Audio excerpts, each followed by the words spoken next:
Alright guys, good evening. It's me again, Arch Arboleda. So, kamusta naman? Subukan naman natin ng gabi. Ayan. Okay kaya ang quality ngayong gabi? 1080p, 30 frame per second, nakaunang image stabilization, external mic ang gamit natin. And once again, USEC S60ER. Mabuti kahit papaano moving tayo. Kahit medyo may volume yung traffic ngayon. Mag-alas 8 na dapat maluwag na to dahil siguro umulan.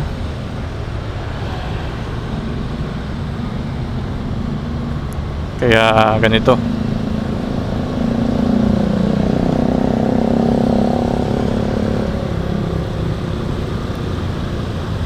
Pero at least medyo maluwag. Sana dito lang, banda na to.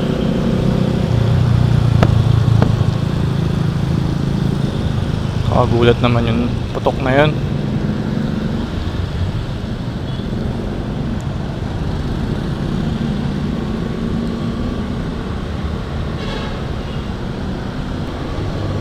Mabagal na nga ako magpatakbo. Pagka ganito pang panahon, mas mabagal pa. Kasi nga, nakakailang talaga. Nakakailang video na ako. Lagi ko sinasabi talaga yan. Pag maulan, nailang ako sa gulong, sa kalsada, pagbasa.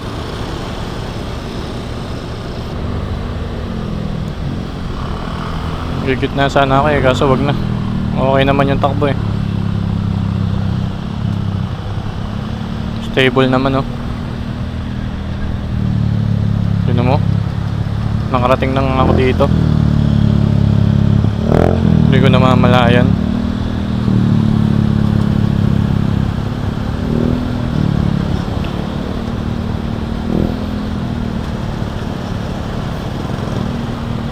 Guys, ba't ba karamihan ng mga nagmumotor gustong gusto yung maingay na pipe? Ano po bang benefits nun? No hate no hate guys. I'm just asking. Curious lang ako. Ako kasi magugulatin. Kaya ayoko din na maingay. Isa sa nakikita ko, pag maingay, rinig ka ng mga kasabay mo.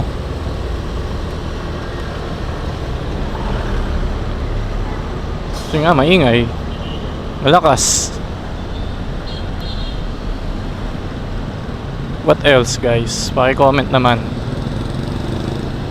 Anong pinaka main reason nun?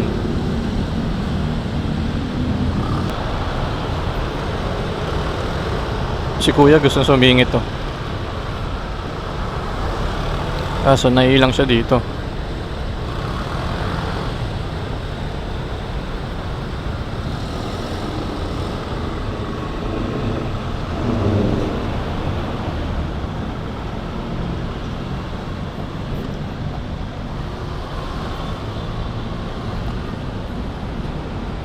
Actually, nakakailang naman talaga pag mabagal yung nasa harap mo.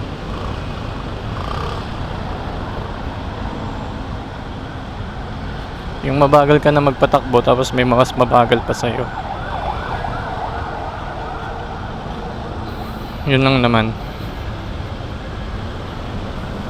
Kaya kung hindi ka nagmamadali, doon ka lang, neutral ka lang. Doon ka lang sa gitna. O kaya sa gilid na alam mong hindi ka sisingitan. Kung mapapansin nyo, ko pahinto-hinto pagsasalita kasi ang hirap mag-isip, ang hirap share ng thoughts, ang hirap mag-share ng kasi traffic. Alam mo yun, pag nag-share ako ng hindi tayo umaandar, baka abutin to ng isang oras ng video na to. Siyempre kailangan pa nating i-cut, kailangan pa nating i-edit. Kung puro sa traffic naman tayo, baka hindi na kayo mag-enjoy. Gawa nga ng siyempre gusto nyo makita yung quality ng video na itong camera, yung kung okay ba yung sounds gamit itong mic.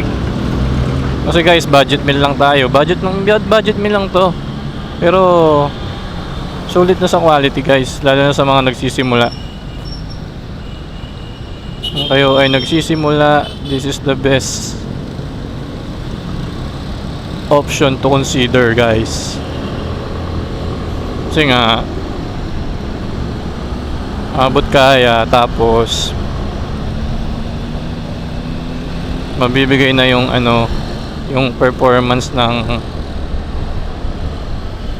GoPro in terms of video recording. Ayan. Tsaka yun nga, goods na kasi pang safety natin sa daan. At least kumbaga habang nagdadrive ka, wag naman sana may insidenteng mangyari, kahit hindi sa atin, hopefully talaga, pero wala dapat. Alam mo yun, at least may ka, may record ka.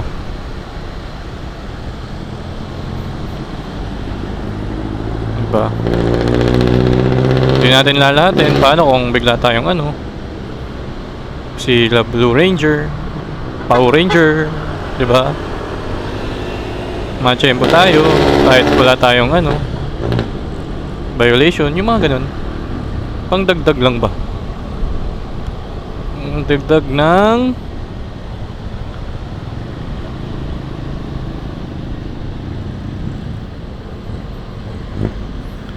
safety natin. Yan.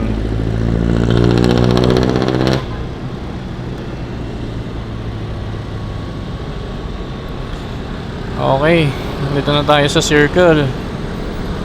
Kahit pa paano maluwag guys, kaya okay na okay. Pero ingat lang si kuya, muntik na sa puti.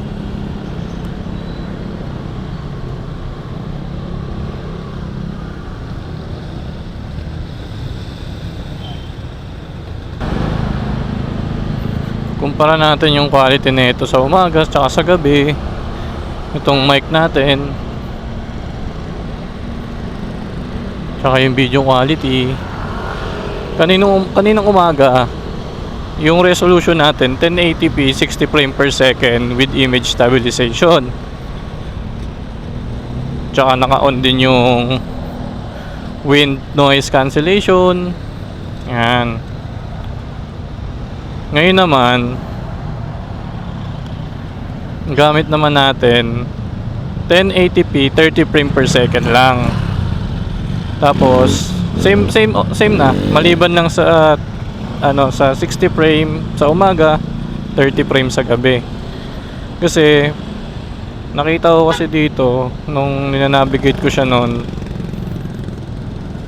pagka naka 60 frame siya sa gabi, madilim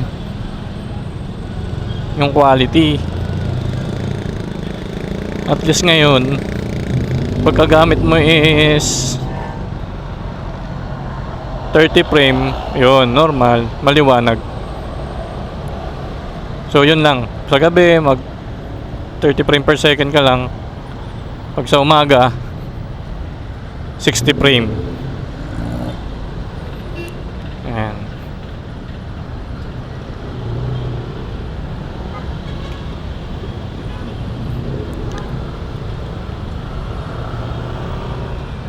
Pero ngayon pa lang gabi, ngayon lang ako nag-try ng stabilization na naka-on.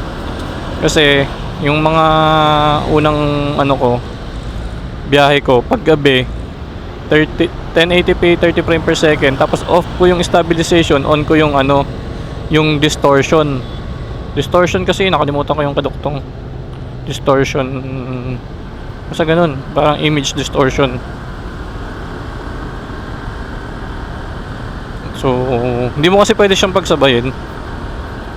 Mamimili ka lang dun kung stabilization ba or distortion, image distortion ba yun. Ganun.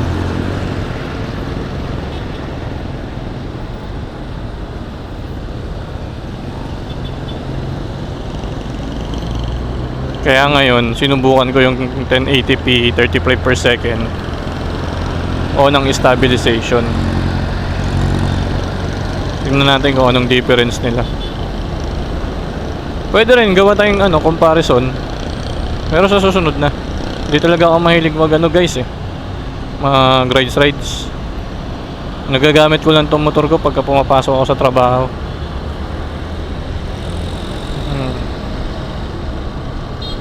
Kasi nga naano ako sa traffic. Nakakailang.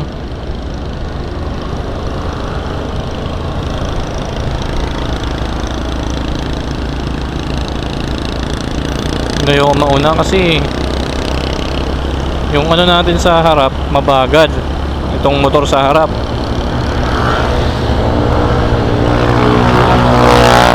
Tapos yung sa bus, yung bus naman sa gilid natin gustong mauna. Hindi tayo pwedeng magano.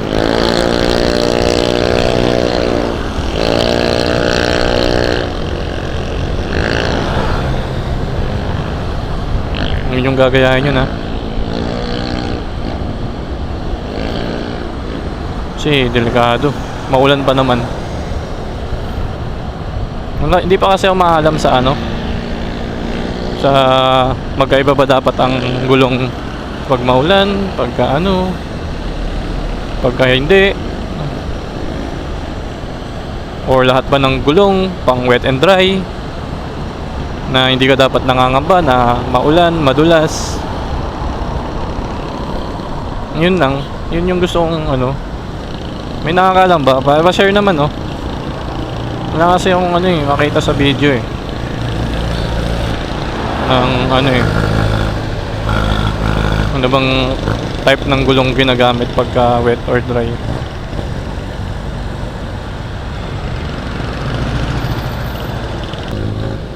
Focus lang muna tayo. Pag napapansin yung huminto ako, nagpo-focus ako sa daan.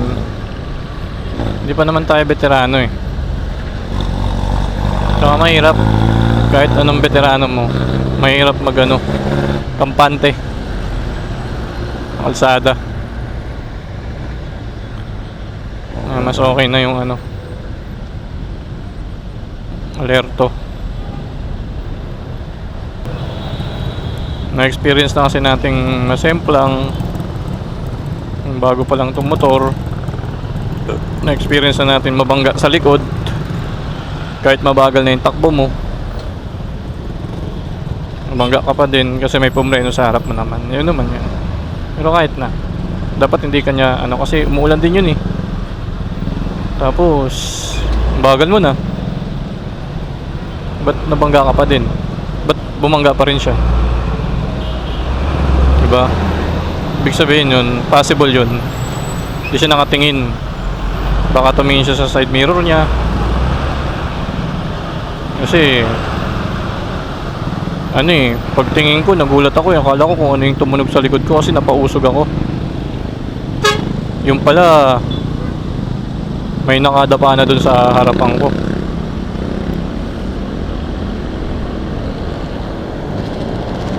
Diba?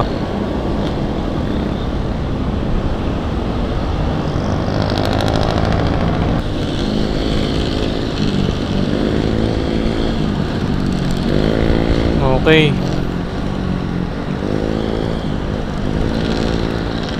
Relax muna tayo ng konti.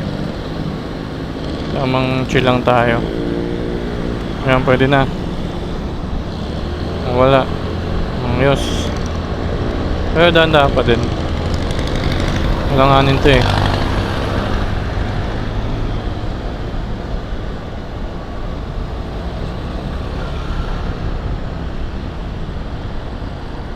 Okay guys, hanggang dito na lang tayo. Sana okay ang quality nito. Maraming salamat. Thank you sa lahat-lahat ng susuporta at sumusuporta.